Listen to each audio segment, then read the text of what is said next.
Welcome to Not Milk Never Milk. Subscribe if you're lactose intolerant. In this video, I will explain how to make meringue for baked Alaska.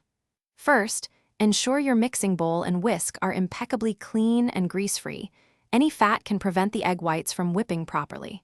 Separate your egg whites carefully, making sure no yolk contaminates them. This foundational step is crucial for achieving a stable and voluminous meringue. Begin by whipping your egg whites on medium speed until they become foamy. Now, add a small pinch of cream of tartar. This helps stabilize the meringue. Once soft peaks form, slowly incorporate the granulated sugar, about 1 tablespoon at a time, while continuing to whip. Increase the speed to high and beat until the meringue is thick, glossy, and holds firm, upright peaks. Once your meringue is ready, immediately spread it over your frozen cake, ensuring the ice cream is completely sealed. Use a spoon or an offset spatula to create attractive swirls and peaks on the surface.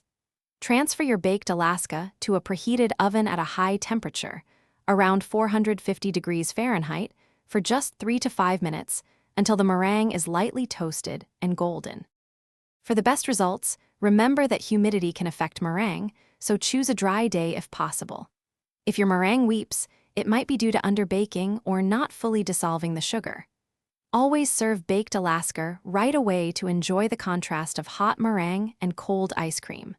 Also, be sure to check the description below for a link to the Echo Dot smart speaker and other great deals. Thanks for watching. If this was helpful, leave a like and consider subscribing. See you next time.